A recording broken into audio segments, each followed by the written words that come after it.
The first time Frank Sheeran noticed how quiet power could be, he wasn't in a smoky back room or a fancy office. He was on a lonely stretch of road, the kind of road that makes you feel like the world has narrowed to asphalt, headlights, and whatever thoughts you bring with you. The truck engine rumbled like a tired animal. The night air pressed against the windshield, and somewhere behind him, in the dark, the war he'd survived still followed, quietly, like a shadow that never fully lets go. Frank didn't talk about the war much. He didn't talk about feelings much either. He was the kind of man who carried his life inside his posture. Shoulders set, eyes forward, mouth closed unless there was a reason to open it. If you met him at a diner counter, you might have thought he was just another hardworking driver with a steady stare and a habit of listening more than speaking. But listening was the point. Listening was how you learned who mattered. Frank Sheeran, tall, broad-shouldered Irish, with a face that looked like it had been carved by weather, came back from World War II not exactly broken, but changed into something harder to read. The war had taught him routine and endurance, but it had also taught him something darker and quieter, that a person can become very good at doing what needs to be done and still struggle to explain why they did it later. So when he came home, he didn't go chasing glamour. He chased stability, paycheck, purpose, a rhythm that didn't require him to remember too much of what he'd seen overseas. That rhythm became the road. He drove for a living, hauling meat and goods, learning the geography of America 1 mile at a time. He learned where the best coffee was served at 3 a.m. He learned which highways made your bones ache. He learned which towns felt safe and which ones felt like trouble even in daylight. He learned the language of working men. Quick jokes, quick favors, quick friendships that lasted just long enough to finish a shift. And he learned something else too, something that would change his life more than any map. The working world had its own hidden ladders, unions, connections, people who could make doors open with a phone call. Frank didn't set out to climb those ladders at first. He just ran into them, like you run into bad weather. Sudden, unavoidable, shaping the rest of your day. It started with something small, a load of meat that went missing. Not lost exactly. Missing in the way grown men say when they don't want to get anyone in trouble, but everyone knows trouble is already there. Frank was questioned. He answered calmly. He wasn't flashy. He wasn't scared. He looked like someone who understood that mistakes happened, and life moves on. That calm made an impression on the kind of men who notice calm. Somebody introduced him to somebody else. That's how it always begins in stories like this. Not with a thunderclap, but with an introduction made in a quiet voice. Frank met Russell Buffalino. If you've ever met someone and felt instantly that the room was tilting slightly toward them, you know the feeling. Russell wasn't loud. He wasn't dramatic. He didn't announce his importance. He simply had it. He spoke softly, smiled faintly, and made you feel like you were being measured. Not judged harshly, but measured for usefulness. Frank liked him right away, which tells you something about Frank.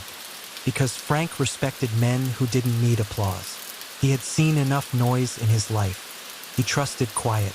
Russell spoke to him the way you speak to a capable worker, with practical questions, small observations, and the kind of polite attention that makes you feel included without making you feel trapped. Frank didn't know it yet, but in that conversation Russell was doing what Russell always did, testing the temperature of a person, seeing whether they were hot-headed or steady, whether they talked too much, whether they needed to be liked, whether they could follow, direction without needing a spotlight. Frank passed the test without realizing he was taking it. And then came favors, not dramatic ones, not the kind you'd see in a movie, the kind of favors that live in the gray spaces of working life. Help with a problem, a call made on your behalf, a suggestion offered quietly that makes your life easier. Frank understood favors. In his world, favors were like tools, useful, never free. He did a favor back, then another, each one small enough to explain away if someone asked, but each one heavier than the last in the way it changed how people looked at him. Frank's calm became a kind of currency. People started to trust him with more, not because he was charming, but because he was reliable. If you needed something done without drama, Frank was the type who could do it. The union world drifted closer. If the road was Frank's first home, the union halls became his second.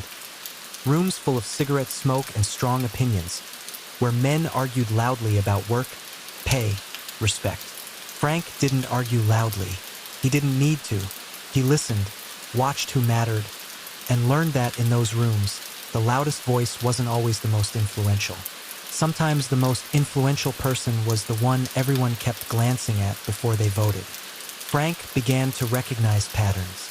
He saw how certain men were treated differently, how some problems got solved quickly while others dragged on, how some names opened doors without effort. He didn't romanticize it. He just noted it, like a driver noting which roads are smooth and which ones will wreck your suspension. And all the while, Frank kept driving. Miles turned into months, months into years. The road taught him patience. Russell taught him discretion. The union halls taught him how power could wear a working man's face. Then, one evening in a place that looked ordinary from the outside, Russell said something simple that would echo for the rest of Frank's life. "People I trust." Russell told him softly, "I take care of." Frank nodded because he understood the deal being offered. Not friendship, not romance, a structure, a place to belong, a ladder you didn't climb by bragging, but by proving you could be steady. Frank's life had always been about being steady, so he stepped closer. And like that, without a headline, without fanfare, the story of Frank Sheeran began to shift. From a man moving goods along highways to a man moving through a world where introductions mattered more than maps, where loyalty was measured quietly, and where a calm face could become the most valuable thing you owned. Frank didn't wake up one day and decide to live a complicated life. He woke up like he always did. Early, practical, focused on the day in front of him. Coffee, keys, a quick look at the weather. The kind of routine that makes you feel like life is manageable. But now his routine had an extra layer to it, like a jacket you don't notice until the wind gets colder. Russell Buffalino. Russell wasn't in Frank's life every day in an obvious way. He didn't hover. He didn't call constantly. That wasn't his style. Russell was more like a steady presence in the background, a quiet North Star you could orient yourself by. When he did call, he didn't waste words. He'd speak politely, almost gently, and Frank would understand that a small favor was never just a small favor. Frank learned fast. The favors mattered less than the attitude you brought to them. Russell liked calm. Russell liked people who didn't ask too many questions in public. Russell liked men who could be helpful without needing to feel important. Frank fit those preferences the way a glove fits a hand. And because Frank fit, he was brought closer. Started with car rides, short ones at first. Russell would ask Frank to drive him somewhere, and the whole thing would look ordinary to anyone watching. Two men in a car going from one place to another. But inside the car, Frank was learning. He was learning who Russell greeted warmly and who he treated with measured politeness. He was learning which names carried weight. He was learning that Russell's calm wasn't softness. It was control. In those rides, Frank talked less and less. He let Russell speak when Russell wanted to speak. He let silence do its work when silence was the wiser choice. And slowly, he began to feel something he hadn't felt since the war ended. Belonging to a structure. Frank had always liked structure. Structure made life simpler. It made the world feel less random. The union world grew closer too. Frank had long been a working man, and working men understand unions like they understand weather. Sometimes helpful, sometimes complicated, always powerful. But now Frank wasn't just hearing union talk at the edges. He was seeing how it functioned from the inside. Meetings, conversations, decisions shaped by relationships rather than speeches. And then came Jimmy Hoffa. If Russell was quiet power, Hoffa was loud energy. Charisma, momentum, a presence that filled space. Hoffa was the kind of man who made you feel like work mattered, like dignity mattered, like you were part of something bigger than yourself. He spoke in a way that made people lean in, and he loved the fight of it, the struggle, the push, the public victory. Frank met him through Russell's orbit, and the first impression was immediate. This man was different. Hoffa didn't just talk. He commanded attention like it was a natural resource he could tap on demand. He had that rare ability to make people feel seen, even in a crowd. Frank, who didn't crave attention, found the experience almost dizzying. It was like stepping out of a quiet room into a stadium. Hoffa liked Frank too, and not because Frank entertained him. Hoffa liked Frank because Frank looked dependable. Hoffa had plenty of loud people around him. What he needed was a man who didn't panic, who didn't perform, who could handle pressure without making it a show. Frank became useful in Hoffa's world the way he had become useful in Russell's, by being steady. Soon Frank found himself in situations where he was asked to do things that weren't illegal in the dramatic way movies suggest, but were still complicated. Deliver a message. Help someone smooth over a problem. Show up in a room. Stand quietly. Be a presence. People underestimate the power of presence, but Frank didn't. In the war, presence could keep you alive. In this world, presence could keep people honest. Frank learned the difference between being a friend and being a trusted man. A friend is someone you laugh with. A trusted man is someone you call when laughter stops.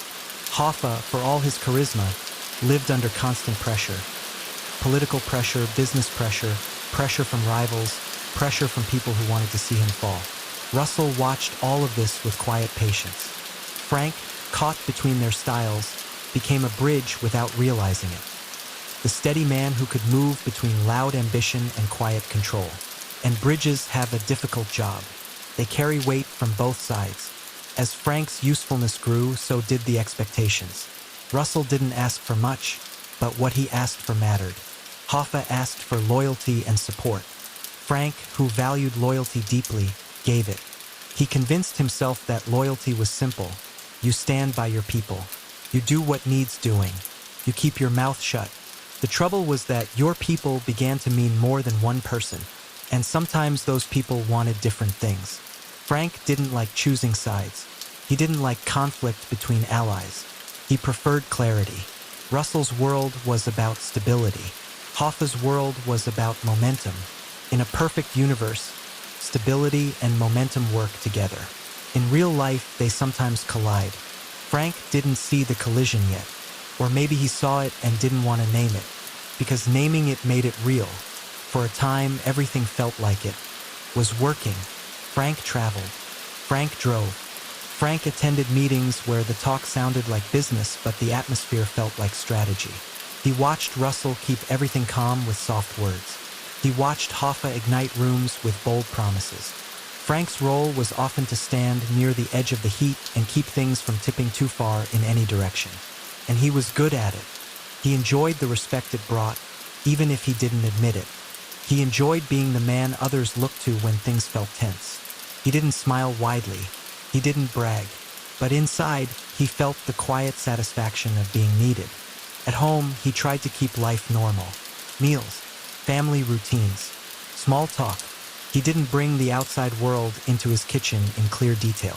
He told himself he was protecting his family from unnecessary worry. And maybe he was. But he was also protecting himself from having to explain his own life too clearly. Because explaining it would force him to confront the truth. He was no longer just a truck driver with a steady paycheck. He was part of a network, one built on introductions, obligations, loyalty, and the invisible weight of favors. One evening, after a long day of travel and quiet conversations, Frank sat alone for a moment and realized something. He trusted Russell. He admired Hoffa, and he didn't know what he would do if the two of them ever pulled him in opposite directions. The thought bothered him more than he expected, so he pushed it down the way Frank pushed down many things, through routine, through work, through quiet endurance.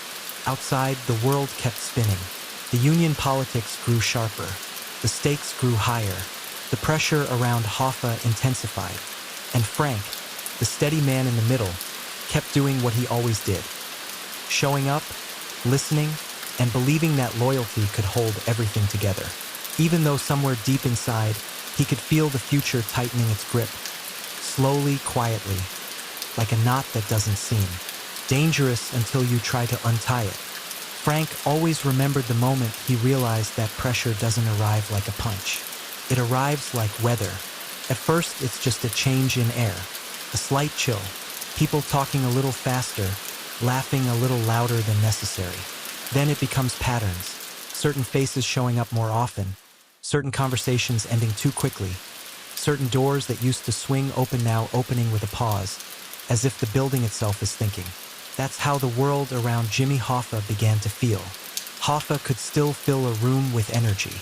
He could still make working men feel like they mattered. But Frank noticed something new behind the confidence. A tightening. Hoffa was being watched more closely, challenged more openly, questioned from more directions. Every successful, loud leader eventually becomes a target, because loud leaders make it easy for the world to know where to aim. Frank had seen that kind of targeting before, in the war, in the Union world, in life. The difference now was that he cared about the people at the center of it. Russell Buffalino didn't react to the growing pressure the way Hoffa did. Hoffa fought it. He argued, pushed back, tried to outtalk it, outwork it, outwin it. Russell simply adjusted the room temperature. He spoke less. He leaned into patience. He treated the new attention like an illness you manage by staying calm and not spreading it. Frank moved between these two styles the way a man moves between two climates, stepping from the heat of Hoffa's world into the cool, controlled shade of Russell's. And the more he moved between them, the more he realized he was becoming something more than a helper. He was becoming a translator, a bridge, sometimes a buffer. Those roles sound honorable, but they're exhausting. A bridge takes weight from both sides. A buffer absorbs impact so others don't have to feel it. Over time, that kind of weight changes a person. Frank didn't talk about that change. He lived it.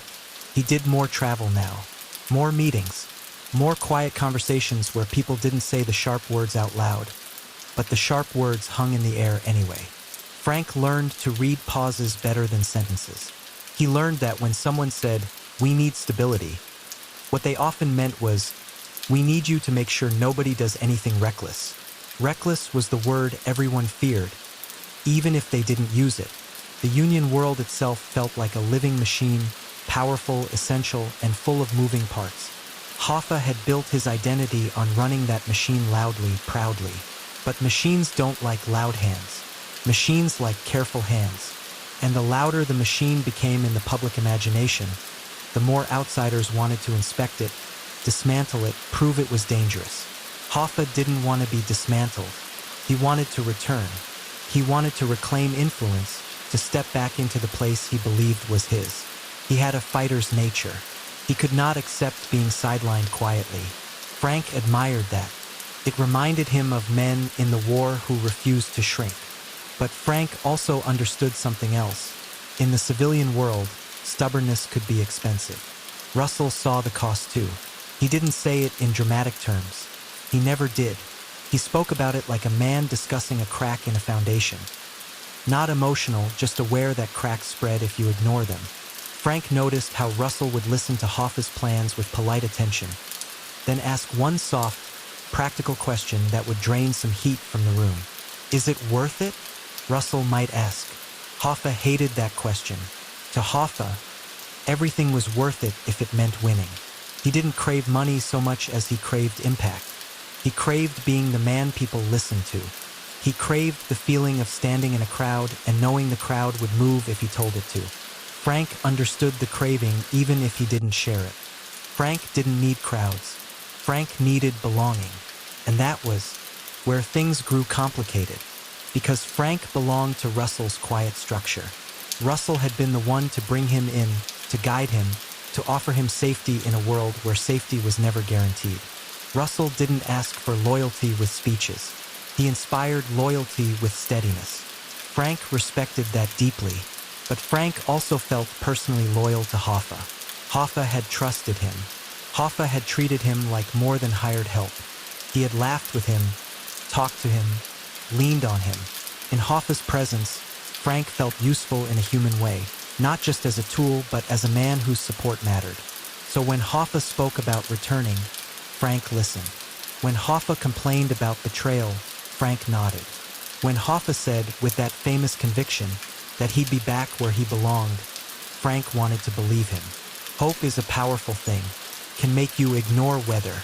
One afternoon, Frank sat with Hoffa in a quiet place. Quiet for Hoffa, anyway. where the talk wasn't about speeches or crowds but about relationships. Hoffa was frustrated, pacing in words even when his body was still. He mentioned names. He mentioned promises. He mentioned feeling like people who owed him were suddenly forgetting what they owed. Frank listened, absorbing the emotion without mirroring it. He had learned not to mirror emotion. Mirroring emotion creates escalation. Hoffa stopped and looked at Frank. "You know what's going on," he said, as if daring Frank to deny it. Frank kept his voice calm. "I know people are nervous," he said. Hoffa's mouth tightened. "Nervous is a luxury," he snapped. "They should be loyal." Frank didn't argue. Arguing with Hoffa was like arguing with a storm. You could shout at wind all day and it wouldn't change direction. But later, when Frank sat alone with his thoughts, he realized how dangerous that sentence was. They should be loyal. Because loyalty in Frank's world was never simple. It wasn't a single rope. It was a web. And when you tug one strand too hard, you shake the whole structure. Russell didn't say much during this period, but Frank could feel his attention sharpening. Russell began to ask Frank more questions. Not accusing questions, Russell rarely accused. Measuring questions. Where was Hoffa today? Russell might ask lightly. Who did he see? Russell might ask as if making conversation. Frank answered truthfully, but the act of answering reminded him of something he didn't like. He was becoming a messenger between two forces that were not perfectly aligned. And alignment mattered. Frank started noticing that other people were watching him too. Not in a flashy way. In the quiet way people watch a hinge on a door they use every day. They wanted to know if the hinge would hold. Some men began speaking to Frank with more care, as if his opinion could tilt outcomes. Others grew distant, as if proximity to him carried risk. Frank didn't take it personally. He understood. When pressure rises, people choose sides quietly, even when they claim they're not choosing sides at all. The city felt like it was drawing invisible lines. At home, Frank tried to keep his life normal. He sat at the table. He listened to family talk. He nodded at the small worries of everyday life. But his mind was often elsewhere now, working on puzzles he couldn't solve aloud. He didn't want his family to feel the tension. He didn't want them to live inside the weather he was tracking. Still, it's hard to hide weather from the people who live in your house. One night, his daughter looked at him for a long moment and said, not accusingly but with quiet certainty, "You're not really here." Frank tried to smile. "I'm here," he said. She didn't argue. She just looked away, as if she didn't believe him. That look stayed with him longer than any conversation in any union hall. Because in that look was a simple truth Frank didn't know how to fix. The more loyal he tried to be to powerful men outside his home, the more distant he became from the people inside it. And then, as if the world wanted to prove how quickly a life can tighten, Russell said something to Frank one evening that landed like a weight.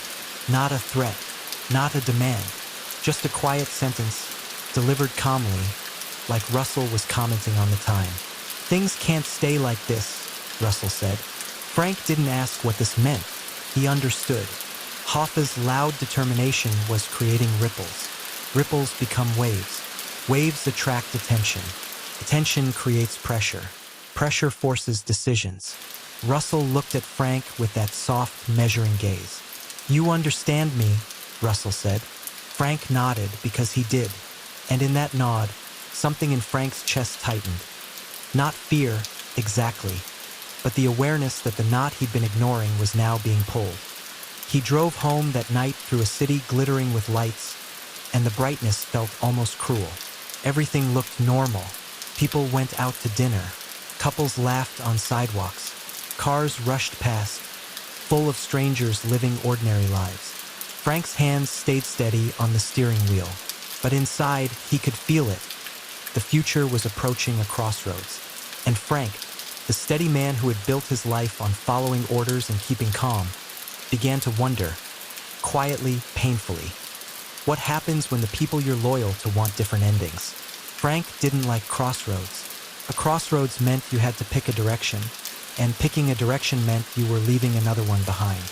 Frank had spent years believing he could keep everyone steady by being useful, by being the reliable man who showed up, listened, carried messages, smoothed edges. He built his life around the idea that loyalty, if practiced carefully enough, could hold a whole world together. But now the world felt like it was pulling apart at the seam. The first sign wasn't dramatic. It was the way Russell's calls grew more precise. Russell didn't talk in riddles. He talked in simple sentences that carried deeper meaning because he didn't waste words. "Where are you?" he'd ask. "When are you coming back?" he'd ask. And always, beneath the politeness, was the quiet assumption that Frank would be where he needed to be. Frank had never broken that assumption. He had built his value on it. Hoffa, meanwhile, became more determined. Not louder in the obvious way, Hoffa was always loud, but more focused, like a man narrowing his vision until the only thing he could see was the finish line. He spoke about respect like it was oxygen. He spoke about returning like it was destiny. He spoke about being owed. Frank understood being owed. Working men lived on being owed. A day's pay, promise, a fair shake. Hoffa had built an empire on that language, and it had made people love him. But the higher the stakes, the more dangerous it became to talk like the world owed you. The city didn't like it when someone spoke like that. Not anymore.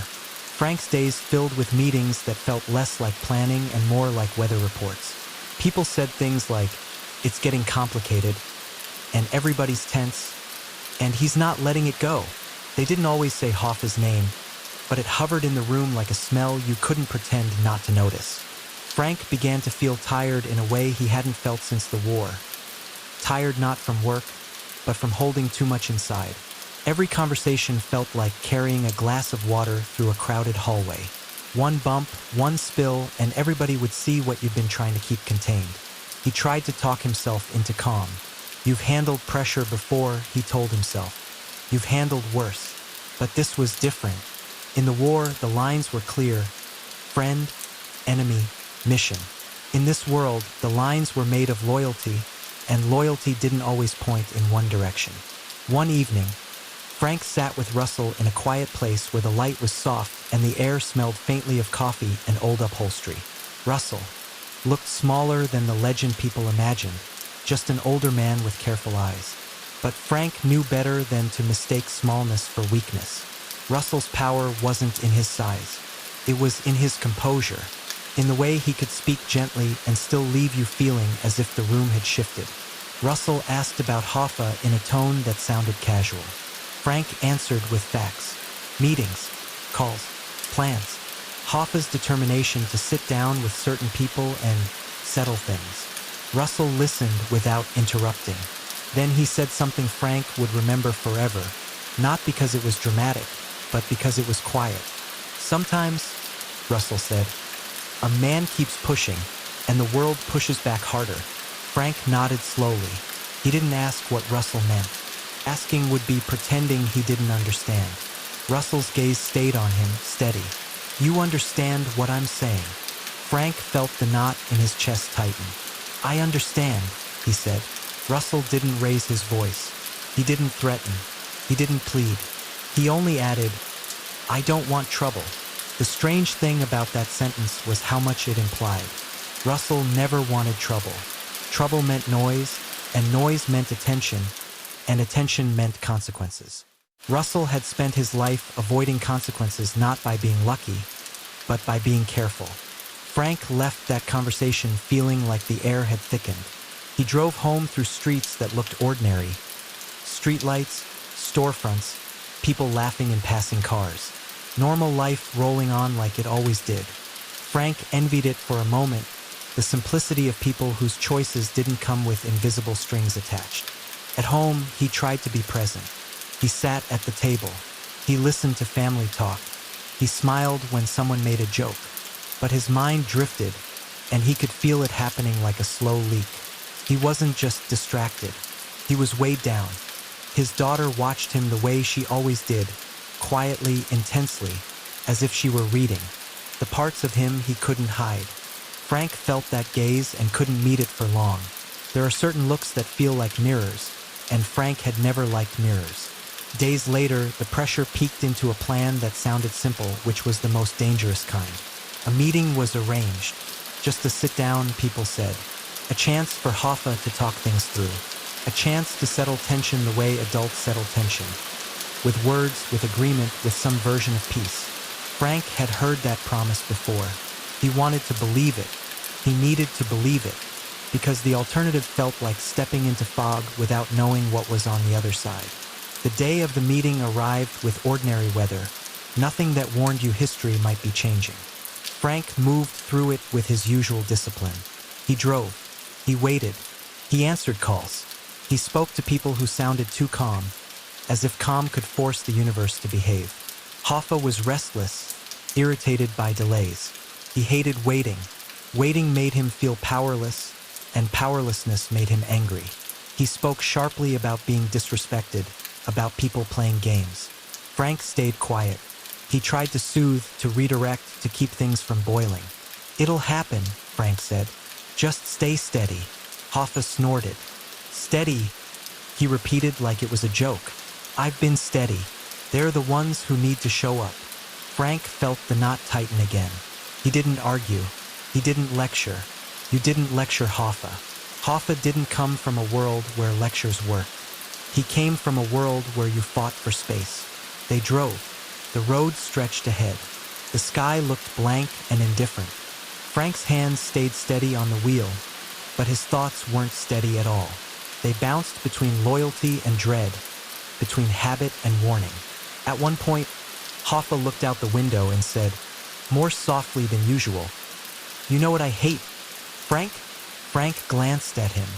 "What?" "I hate being treated like I don't matter." Frank's throat tightened, because beneath the anger was something almost childlike, the fear of being erased. Frank understood that fear. The war had taught him how quickly a person could disappear and how little the world paused for it. He wanted to tell Hoffa something comforting, something honest. But honesty was hard when you didn't know what was coming next. So he said the only thing he could say that sounded like reassurance. "You matter," he said. Hoffa nodded once, as if storing the words for later. The meeting place drew closer. The tension in the car felt like a second engine. And then, this is where Frank's story becomes the kind of story people argue about in whispers, the kind that grows too many versions because nobody wants to sit with uncertainty. Because after that day, Jimmy Hoffa didn't return. The world outside reacted like it always does when a loud, famous figure vanishes. Confusion, questions, headlines, theories. The noise was enormous. The city buzzed with it. People pointed fingers. People denied things. People pretended not to care while caring intensely. Frank moved through those days with a face that didn't change much. He kept driving. He kept showing up. He kept answering to Russell with the same steady tone.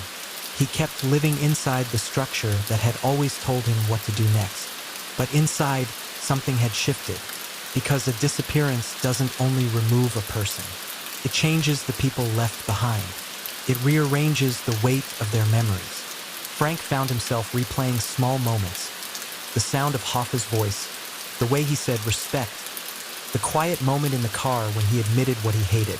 Those memories returned at night, when the house was quiet and Frank couldn't drown them out with routine. He began to realize that the hardest part of loyalty wasn't doing what you were asked. The hardest part was living afterward with the parts of yourself you couldn't explain to the people who loved you.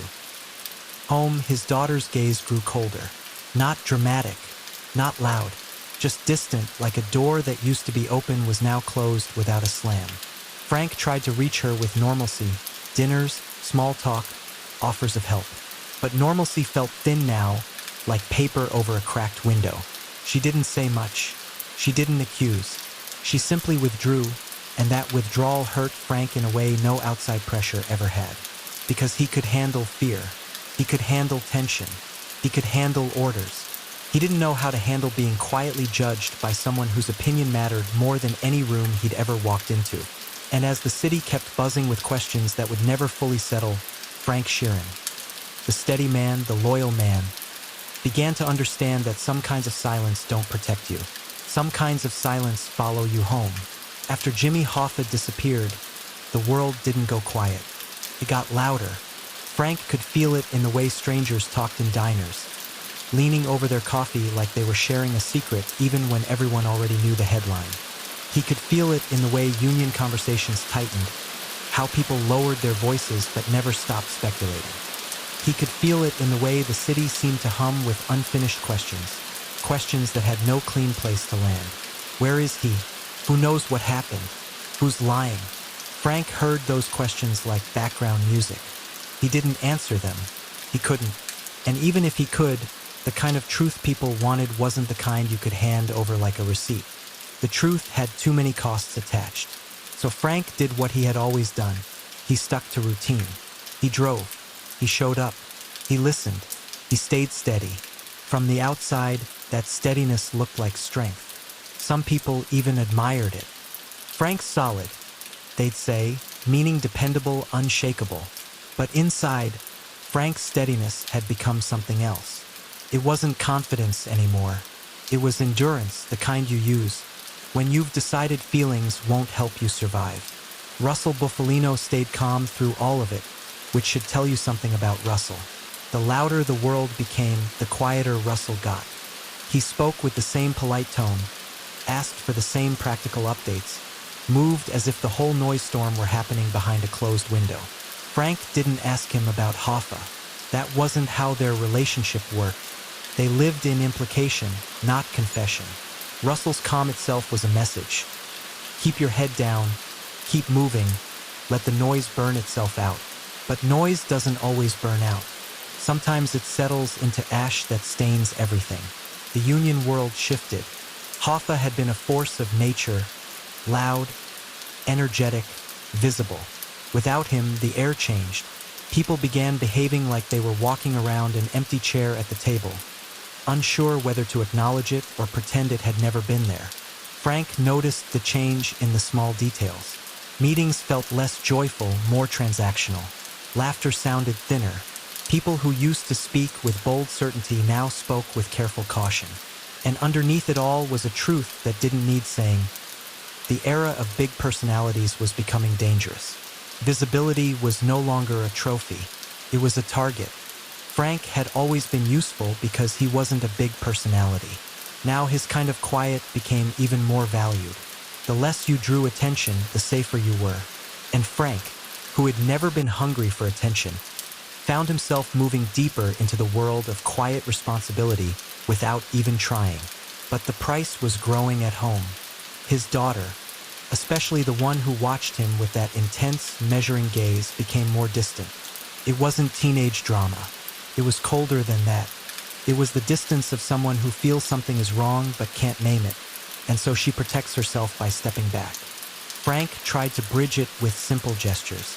He'd offer to drive her somewhere. He'd ask about school. He'd sit at the table a little longer than usual, trying to create room for conversation. Sometimes she'd answer politely. Sometimes she wouldn't answer at all. And the more she withdrew, the more Frank felt something unfamiliar. Helplessness. In the war, he had learned how to handle danger. In this world, he had learned how to handle pressure.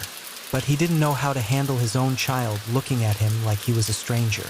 That look was worse than any courtroom headline, because headlines fade. A child's judgment sticks.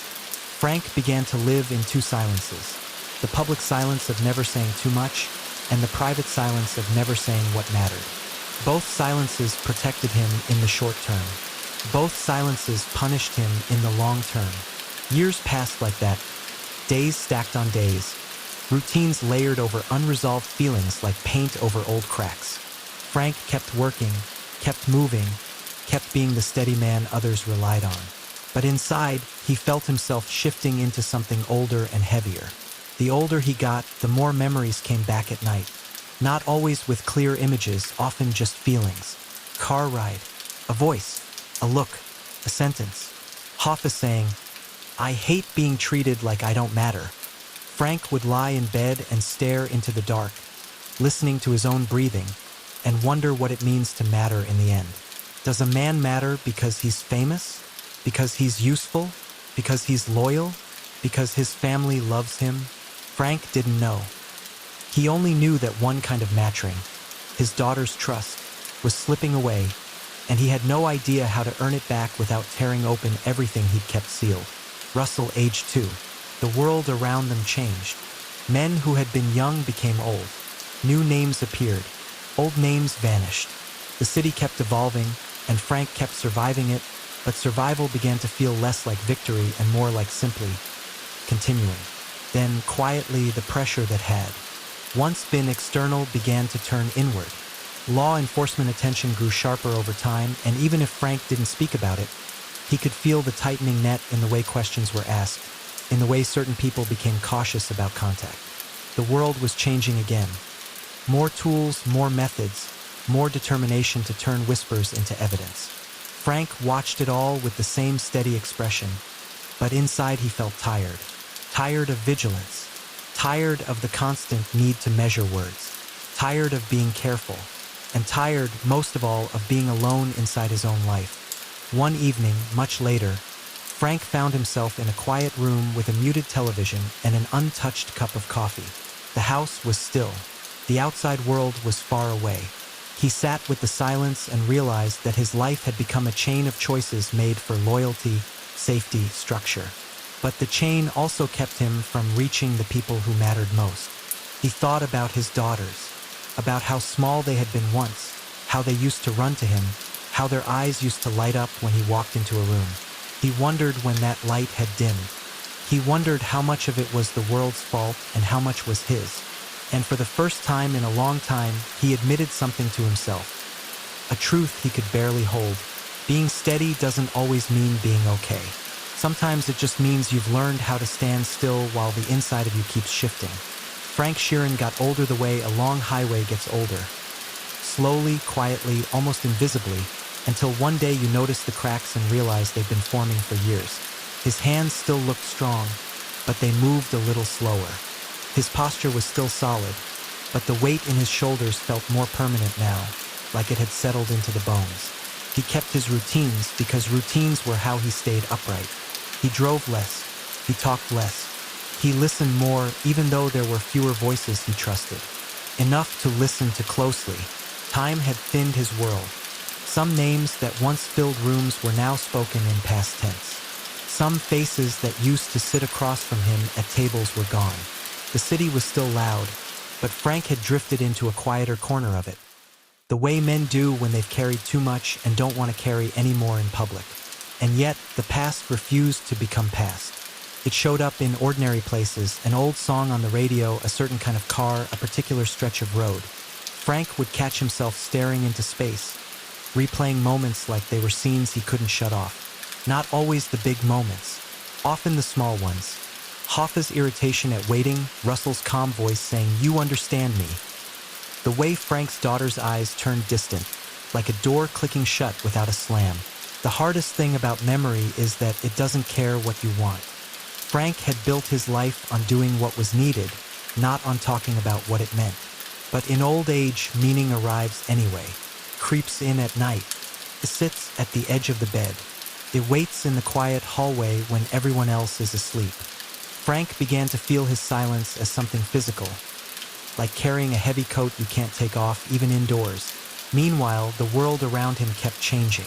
The country became less forgiving, more curious, more determined to turn mysteries into answers. Investigations pushed forward over the years, and even if Frank wasn't hauled into constant public scenes, he could feel the sense of tightening in the background. Old stories were revisited. Old names were re-examined. People who had once seemed untouchable became ordinary suspects under brighter lights. Frank didn't panic. He didn't have the energy for panic. He simply adjusted as he always had. But adjustment only works for so long when your real battle is inside your own house. His relationship with his daughters, especially the one who held herself farthest from him, didn't mend with time. In fact, time made the distance more solid, like a fence that had been sitting so long it became part of the landscape. Frank tried to step around it with small acts of kindness, but the fence didn't move. Sometimes he'd pick up the phone and set it down again. Sometimes he'd show up at a family gathering and feel the air go cool in that subtle, polite way families do when they're trying to keep peace while carrying pain. People spoke, smiled, passed food, asked harmless questions. But Frank felt the quiet gap around him, like he was standing in the middle of the room and yet not fully inside it. That gap hurt more than any outside pressure ever had. Because outside pressure was predictable. You could plan for it. You could keep your mouth shut, keep your head down, keep moving. But the disappointment of a child, that was unpredictable. It didn't follow rules. It didn't give you a clear path back. Frank began to realize he had spent decades being loyal to powerful men because loyalty came with structure, with clear expectations, with rewards you could measure. Family love wasn't like that. Family love asked for honesty, for softness, for the parts of you that Frank had trained himself not to show. And now, when he wanted to show them, he didn't know how. Then came the stage of life where the world itself narrows. Frank's work life faded. The old network thinned. The road that had once been his home became a memory. And Frank, who had always lived in motion, found himself sitting still more often than he liked. Stillness is dangerous for a man who has avoided his own thoughts. He began to spend time in places that felt quiet by design. Doctors' waiting rooms, small living rooms, quiet hallways in buildings that smelled of disinfectant and old carpet. The kind of places where people speak softly and the day is measured by meals and medication rather than meetings and routes. Eventually, Frank moved into a nursing home.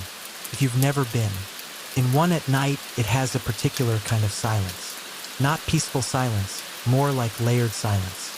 Televisions murmuring behind doors. Cart rolling slowly down the hall. A distant cough. A nurse's shoes squeaking quietly as she rounds a corner. It's a place where time feels thicker, like it takes longer to pass. Frank sat in that thick time and felt his life compress. The things he once believed were urgent, status, loyalty, being useful to certain men, began to feel far away. Not meaningless, exactly, but distant, like a song you used to know every word to and now can't quite sing. What remained close was regret, not dramatic regret. Frank wasn't a dramatic man. His regret was quiet, constant, like a low hum. It was the feeling of doors closed before you realized you wanted to walk through them. In the nursing home, people came and went. Nurses were kind in the way kind people are when they see someone old and heavy with history. Sometimes a visitor would sit with him, a priest, a lawyer, someone curious, someone trying to understand. Frank would talk sometimes, but he rarely talked the way people expected. He didn't offer neat explanations. He didn't give big speeches. He spoke in fragments, practical observations, half-finished sentences. Because his life wasn't a clean story. It was a chain of decisions. And chains don't untangle easily. At night, Frank would lie in bed and listen to the building breathe. He'd watch the ceiling in the dim light and replay moments, not to punish himself exactly, but because memory was now his most active companion. He remembered Russell's calm voice. He remembered Hoffa's fierce pride. He remembered the war's lessons about obedience and survival. And he remembered his daughter's distance like a wound that never bled but never healed. Sometimes, in those late hours, he wished he had been a different kind of man. A man who could have chosen family over structure, honesty over silence, softness over duty.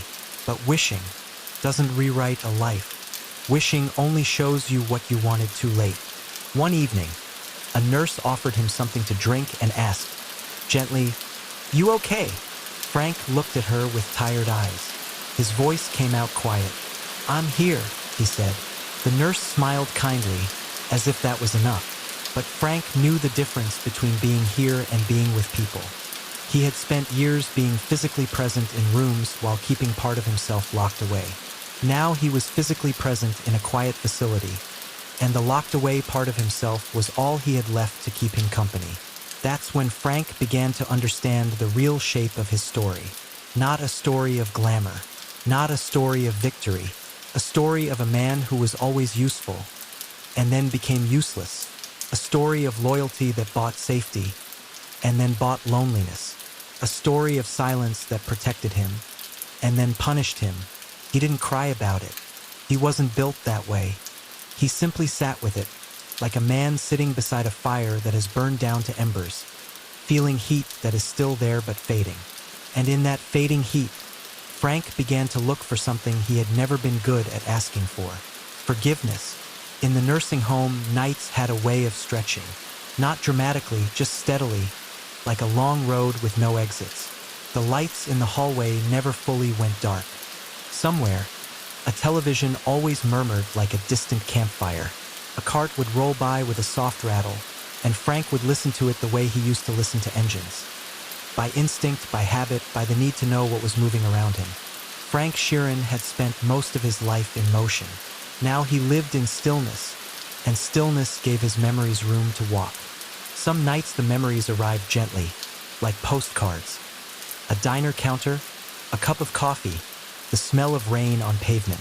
Other nights they arrived with weight, Russell's voice, Hoffa's frustration, the feeling of a car ride that never ended the way you expected. Frank didn't flinch at them. Flinching wouldn't help.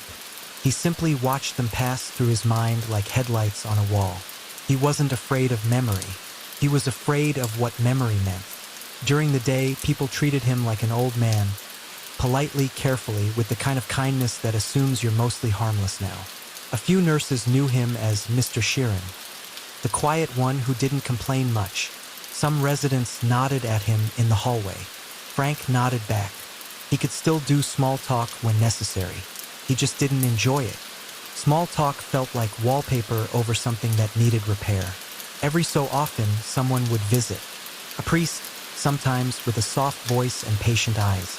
Frank didn't become suddenly religious. He wasn't that kind of man. But the priest represented something Frank couldn't ignore anymore. The idea that you might be allowed to set something down, even if you carried it for decades. The first time the priest asked him directly, "Is there anything you want to talk about?" Frank almost laughed. Talk? Frank had built his whole adult life around not talking. But old age does something strange. It makes the unsaid feel heavier than the said. It makes the secrets you guarded start to feel like they're guarding you.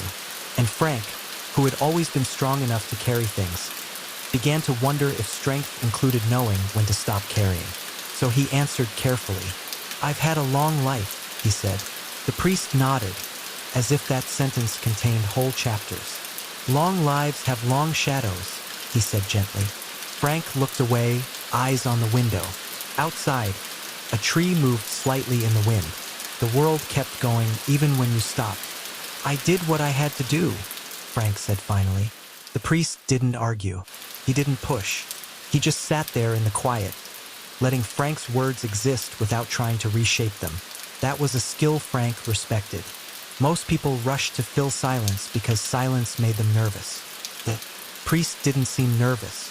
Frank found himself speaking again, not because he wanted to confess dramatically, but because something in the patient quiet made honesty feel possible. "I was loyal," Frank said. "That's important," the priest replied. Frank's mouth tightened. Sometimes it didn't help. The priest waited. Frank stared at his hands. They were still big hands, but older now. Hands that had held steering wheels, carried boxes, shaken hands, signed papers, lifted cups. Hands that had done 1,000 ordinary tasks and a few extraordinary ones he didn't know how to explain. In the hallway outside, a nurse laughed softly at something. The laugh faded. The building returned to its steady hush. Frank spoke again, slower. "People think loyalty is simple. It's not." The priest nodded. "Loyalty can become a burden." Frank didn't like the word burden, but he couldn't deny it. Burden was the feeling of lying awake in the dark, replaying a single afternoon as if replaying it might change the ending. Burden was the feeling of picking up the phone and realizing you don't know what to say to your own daughter. Burden was knowing there were rooms you could walk into your whole life, and still the one room you couldn't enter was the heart of your own family. He didn't say all that out loud. He didn't need to. His face did the talking now. Old age makes your face honest, even if your mouth stays careful. The priest stood to leave after a while and said, "I'll come back." Frank nodded once, like he was agreeing to a delivery schedule. After the priest left, Frank sat alone and felt the room's quiet settle around him. He didn't feel relieved. He didn't feel saved. He felt exposed in a new way, not to the world, but to himself. That evening, his mind drifted back to Hoffa. Not the public Hoffa, the famous one, but the Hoffa Frank had known. The man who could be funny one moment and furious the next, the man who hated being ignored, the man who carried pride like armor. Frank remembered a small moment that returned more and more often now. Hoffa looking out the car window, then saying softly, "You know what I hate, Frank?" Frank could still hear the exact tone. Less anger, more hurt. "I hate being treated like I don't matter." Frank had told him, "You matter," and meant it. In that moment, he had meant it completely. But meaning something didn't always save you from what happened next. Meaning something didn't always rewrite the chapter. As the nights passed, Frank began to notice another kind of visitor too. Curiosity. Not from nurses. Most of them were busy and kind and tired. Not from the residents, they were fighting their own battles with time. The curiosity came from the outside world, drifting in the form of people who wanted a neat story. People who wanted Frank to be an answer. Frank had learned something about answers. They never satisfy everyone. They only create more questions. Still, sometimes Frank talked. Not with excitement, not with pride, with tiredness, with the quiet need to make sense of a life that had become, in the public imagination, larger than it ever felt while he was living it. When he talked, he didn't sound like a storyteller. He sounded like a man reading from an old ledger. Facts, timelines, a sense of inevitability. He didn't describe anything in graphic detail. He didn't dramatize. He simply spoke in the plain language of someone who had spent a lifetime treating extraordinary pressure as routine. Yet, even that plainness carried its own kind of sadness. Because the more Frank spoke, the more obvious it became what he had lost. Not money, not status, not even fear. He had lost closeness. One day, when a nurse told him, "You have a call," Frank's heart lifted for a second before he could stop it. The lift hurt like a muscle you hadn't used in years. He took the receiver. His voice came out careful. "Hello." A pause. Breathing. Then a voice family. Not warm, not cruel. Just distant. They spoke politely. Updates. Practicalities. The weather. Plans. Everything except the thing Frank wanted most. Forgiveness, or at least the possibility of it. Frank listened, answered, kept his tone steady. When the call ended, he sat for a long moment holding the receiver like it was heavier than it should be. That night, he didn't sleep much. He stared into the dim light and finally admitted the truth he had been circling for years. He didn't know how to be the man his family needed him to be. He had been trained by war, by work, by the world of favors and obligations, to be useful, calm, obedient. Those skills had kept him safe. They had made him valuable to powerful men. But those skills didn't help him here. In a quiet room where the only thing that mattered was whether the people you loved could look at you without turning away. Near midnight, the hallway quieted further. The televisions softened. The building seemed to exhale. Frank closed his eyes and pictured a different life just for a moment. A life where he had driven trucks and come home and stayed only a father, only a husband, only a working man with ordinary problems. He pictured it the way you picture a place you've never been. Clearly, tenderly, impossibly. Then he opened his eyes again, and the ceiling was still there, and the past was still true. But something in him had shifted anyway. Not into peace. Frank didn't get peace that easily, but into a quieter kind of honesty. If he couldn't rewrite the past, maybe he could stop pretending it hadn't written him. And in that honesty, a small, bedtime soft question began to form. One Frank had never learned to ask when it mattered most. Is it too late to come home, even if home won't open the door? Frank began to notice that the hardest part of old age wasn't weakness. It was waiting. Waiting for meals. Waiting for medicine. Waiting for a nurse to bring something simple like water. Waiting for the mail. Waiting for footsteps that might stop at your door. Waiting for a phone call that might never come. He had spent his life making things happen through movement. Drive here, meet there, deliver this, pick up that, handle the problem before it becomes a bigger problem. In the nursing home, he couldn't fix time by moving faster. Time moved at its own pace, thick and slow like cold syrup. And in that slow time, Frank's thoughts became louder. Not loud in the way Hoffa was loud. Loud in the way a quiet room amplifies every tiny sound. Every memory had room to echo now. Every decision he'd buried under routine resurfaced. not as a dramatic accusation but as a steady, patient question. Why did you choose that? What did it cost? Was it worth it? Frank didn't have clean answers, and he didn't trust clean answers anyway. Clean answers belonged to people who hadn't lived long enough to see how messy choices could be. Frank's life had been made of imperfect options, chosen in rooms where the air was tense and the consequences were invisible until later.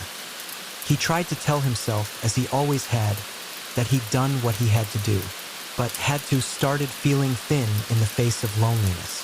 One afternoon, a nurse, young enough to have grandchildren someday, kind enough to speak gently, sat with him for a moment longer than necessary.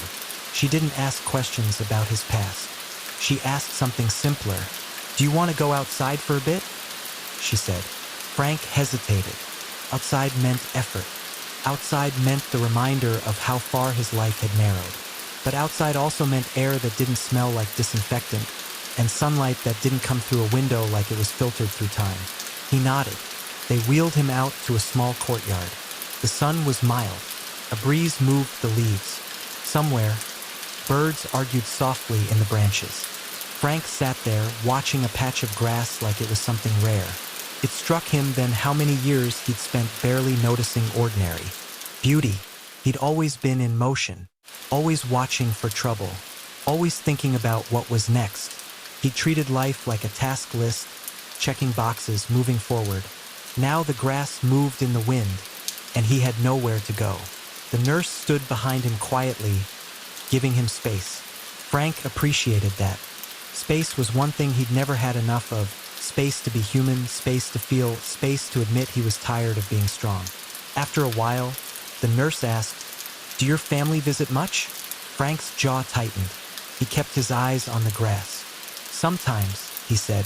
She didn't pry. She just nodded like she understood that sometimes could mean many things. That night, Frank couldn't stop thinking about family as a word. It sounded warm and simple when people used it casually. But in his life, family had become complicated.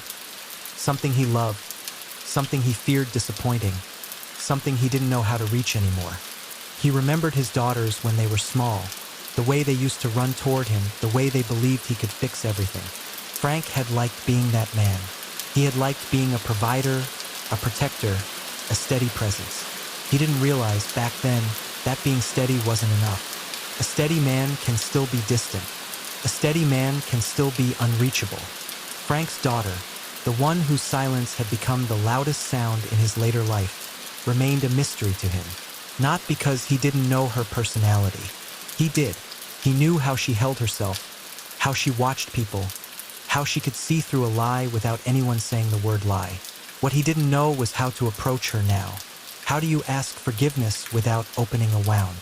How do you explain a life of silence to someone whose love depends on honesty? Frank sat in his room and looked at an envelope on his nightstand. The nursing home provided stationery, simple paper, a pen that felt too light in his hand. Frank had written letters before during the war when letters were lifelines, but those letters had been easy compared to this, because those letters were about distance. This letter would be about closeness, and Frank didn't know how to do closeness anymore. He picked up the pen anyway. He stared at the blank page for a long time. His hand hovered above it like he was waiting for permission from someone invisible. Finally, he wrote a few words. Not a confession. Not a dramatic apology. Frank didn't know how to do drama. Just something small and plain. "I've been thinking about you." He stopped. The words looked weak on the page, like they didn't carry enough weight. But weight wasn't what he wanted. He wanted truth. He added another line. "I'm sorry for the ways I wasn't there." He sat back and stared at it. His eyes burned slightly, not with tears exactly, but with the strain of feeling something he'd avoided for years. Frank wasn't a man who cried easily, but his chest tightened, and he realized that tightness was grief. Grief for lost time, lost closeness, lost chances. He didn't know if the letter would be read. He didn't know if it would be welcomed. But writing it felt like setting down a small stone he'd been carrying in his pocket forever. He signed it simply, "Dad." Then he stared at that word. That, so much promise in 3 letters. So much failure, too. He folded the paper carefully, put it in the envelope, and addressed it with slow, deliberate handwriting. When the envelope was sealed, he held it in his hands like it might break. In the morning, he asked a nurse to mail it. She smiled and said, "Of course." Frank watched her take it away, and the act felt both hopeful and frightening. Hope at his age was dangerous. Hope made you wait harder. Hope made you imagine a future that might not arrive. Days passed. Frank watched the hallway. He listened for the phone. He noticed every time a nurse walked toward his room with a clipboard. He told himself not to expect anything. He told himself he was only doing what he should have done long ago, reaching out. Still, when the phone didn't ring, the silence felt heavier. At night, he prayed in his own awkward way. Not formal prayers, just thoughts sent out into the dark, like messages tossed into the sea. Let her read it. Let her understand. Let her know I loved her even when I didn't know how to show it. The nursing home's quiet pressed close, and Frank, who had once lived in a world of moving pieces, sat still and waited for a single small thing, a sign that the door to his family might not be locked forever. And while he waited, the past continued to hover, not as a monster, but as a lesson. One Frank finally understood clearly. You can spend your whole life being loyal to powerful men, but in the end, the only loyalty that truly matters is the one you owe the people you bring home with you. The days after Frank mailed the letter began to feel like a different kind of weather. Not stormy, not bright, just unsettled. Like the air before rain when you can't tell if it's coming or not. Frank tried to pretend he wasn't waiting. He tried to treat each day like any other day in the nursing home. Meals, medicine, hallway sounds, polite nods. But his mind kept drifting toward that envelope traveling through the world without him. A letter is a strange thing. It's just paper and ink, but it carries a person's voice in a way the mouth sometimes can't. Frank had spent decades keeping his voice guarded. Now he'd sent a piece of it out into the world, and he couldn't take it back. He watched the phone like it might blink at him. He listened for footsteps outside his door as if footsteps could be answers. Sometimes a nurse would step in and say something simple. "Time for meds. Lunch is ready. How you feeling today?" And Frank would answer in the same calm tone he'd always used. He didn't want them to see how much one small letter had rearranged his insides. Because Frank didn't like needing things. Need was vulnerability, and vulnerability was something he had trained himself to avoid. In his old world, vulnerability was